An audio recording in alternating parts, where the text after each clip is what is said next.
He broke 3 women's hearts across 3 different countries. The first one he humiliated in front of her face. The second one he abandoned on their wedding day without a single word. The third one rejected him before he could do it to her first. He thought he was the one who got away every time. He was wrong about all 3. In 1996, Raj Sharma was 18 years old, freshly done with his school exams, and completely convinced that the world existed largely for his entertainment. He went to Switzerland with friends, the way young men go on trips when they have no real responsibilities yet, loud, careless, looking for something to turn into a story. He found one almost immediately, in the form of a girl named Mahi. She was traveling with her family. They noticed each other on a train the way people notice each other when neither of them is trying particularly hard to hide it. Mahi was the kind of person who led with her heart before her head had a chance to weigh in. She was warm, a little dreamy, the sort of girl who still believed that life could unfold the way the films she loved suggested it might. She was also a devoted fan of a particular kind of Bollywood hero, the romantic kind. The kind who showed up in the right moment and said exactly the right thing. The hero's name in those films was always Raj, so when this boy told her his name, she was already halfway gone. Raj noticed the effect and leaned into it completely. He was good at reading what people wanted and giving them just enough of it to keep them interested. When Mahi missed her train, her family already on board, her standing on the platform alone with no plan, Raj stepped off his own train and offered to help her. He told himself it was a kind gesture. It was also an opportunity he recognized when he saw one. They traveled together for a day. He told her he had written a poem for her. He recited it slowly while she listened with the expression of someone who had been waiting their whole life to hear exactly this. She fell in love with him somewhere between the words and the look on his face while he said them.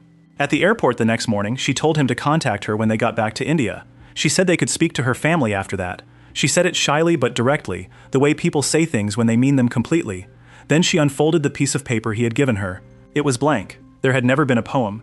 He had held a blank piece of paper and performed sincerity at a girl who had no reason to suspect that was possible. She stared at the paper for a moment and then went to find her cousins to share the news about this boy she had met. Before she reached them, she heard his voice. He was at the other end of the terminal with his friends, telling the story of Mahi like it was the funniest thing that had happened to him all trip, exaggerating her feelings, laughing at how easily she had believed him, turning her into a punchline. She heard everything. He saw her face when he turned around. He knew she had heard everything. He also knew there was no version of the next 60 seconds that didn't end badly, so he did what came naturally to him when situations became uncomfortable. He walked away.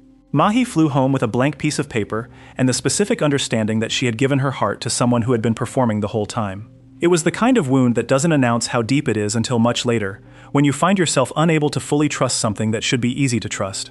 6 years passed, and Raj moved to Mumbai. He was working as a game designer by 2002, sharing an office with his closest friend Sachin, busy and successful, and still fundamentally the same person he had been at 18. He didn't think about Switzerland much. People who move through the world taking what they want rarely spend time looking back at what they leave behind. His neighbor was a woman named Radhika. They started as people who irritated each other constantly, the specific friction of 2 strong personalities, sharing a wall and competing for the same space. Then something shifted, the way it sometimes does between people who argue well. He started noticing her differently. He tried to impress her, which was something he did automatically, but this time he meant it slightly more than usual. They fell into a relationship. They knocked down the wall between their apartments and combined the spaces into one home. For a while, it was genuinely good. Then his company offered him a transfer to Sydney. Raj made a decision quickly and privately and told nobody. He wanted to go. He wanted to start fresh somewhere new, which was his standard response whenever his life became something that required him to stay and be accountable for it. He decided to break up with Radhika. The problem was that he couldn't bring himself to do it directly. He tried to angle the conversation toward her career instead. Radhika had come from Ranchi to Mumbai specifically to become a model. She had a real dream and had been working toward it steadily. Raj brought up the transfer and talked around the edges of what he actually meant, hoping she would hear it as an invitation to choose her career over him. She thought about it for a while. Then she told him she would give up the modeling. She would leave Mumbai. She would follow him to Sydney because she loved him, and that mattered more than anything else she was building here. Raj sat with that and felt the particular discomfort of someone who has just been given exactly what they were trying to avoid. He tried other approaches, various indirect ways of making her leave him first. She didn't take any of them. She wasn't being naive. She simply loved him and had decided that the relationship was worth fighting for. The wedding was booked. A court marriage, planned and ready. On the morning it was supposed to happen, Raj left for Australia with Sachin without leaving a note, without a phone call, without any explanation at all. Radhika found out the way you find out when someone simply doesn't show up. She had given up her dream for a man who couldn't tell her to her face that he didn't want her anymore. She was left in a combined apartment with a knockdown wall and no reason to be on either side of it. Sydney in 2007 looked like the life Raj had always told himself he wanted. He was successful. He and Sachin had built something real professionally. He dated casually, kept things light, and moved on before anything became complicated. He had refined the skill of not staying long enough to cause damage, or at least that was how he thought about it. Then he met Gayatri. She drove a taxi. He got in one evening and was surprised enough by the specifics, a young woman, capable, completely uninterested in his opinion of her work, that he actually paid attention. She told him she took precautions and knew how to handle herself. She gave him her card and told him to call if he needed a ride. He kept calling.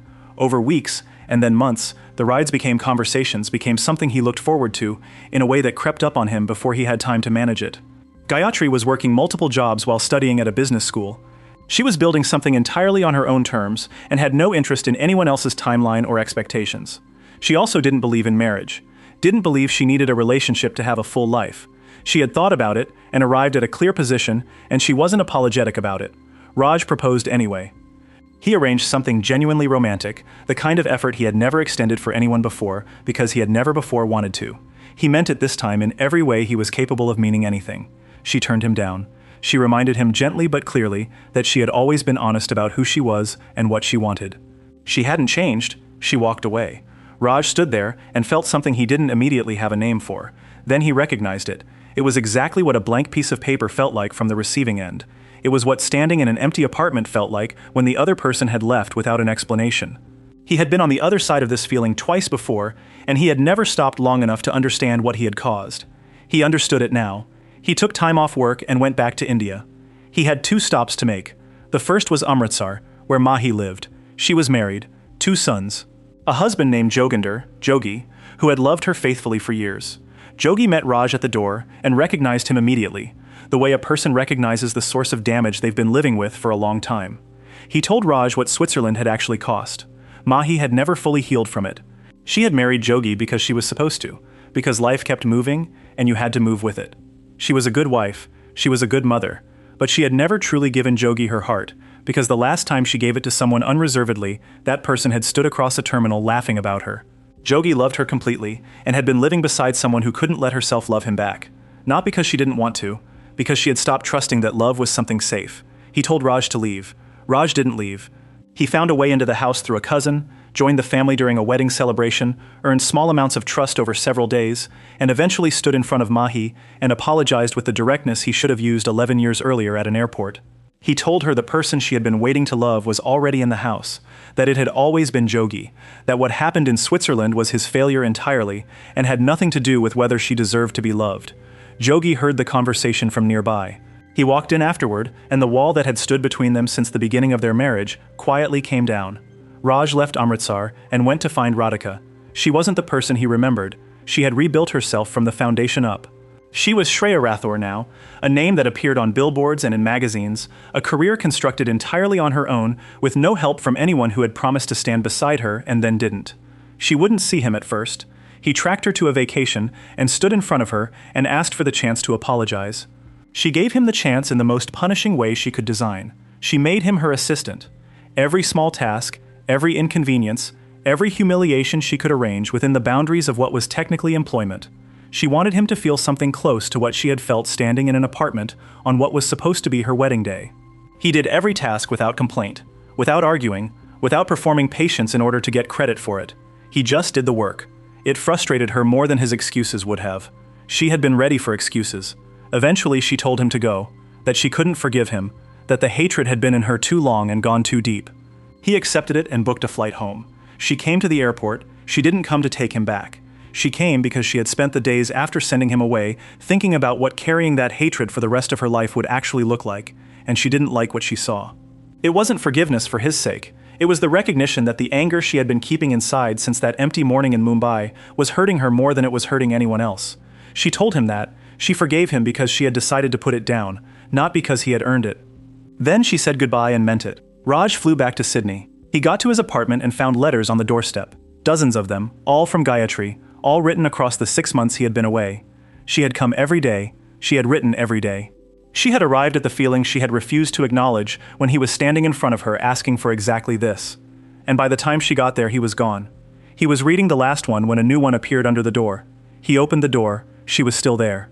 They argued the way they had always argued, the way that had always felt more like talking than fighting, and then they stopped arguing and said the real thing. He told her where he had been and why. She had figured most of it out from the dates on the letters that came back to her and the silence on his phone. He had spent 6 months going back to repair the damage of the person he used to be. She had spent 6 months arriving at the person she actually was when she stopped performing independence as a shield. They met somewhere in the middle and started there. The film doesn't suggest that Raj deserved the ending he got. It only suggests that the distance between who you were and who you become is something you have to walk yourself, one stop at a time, and that sometimes the people waiting at the end are still there when you finally arrive. And that is how a man who spent a decade running from every good thing he was given, finally stopped, turned around, and found that one of them had been leaving letters under his door every single day he was gone.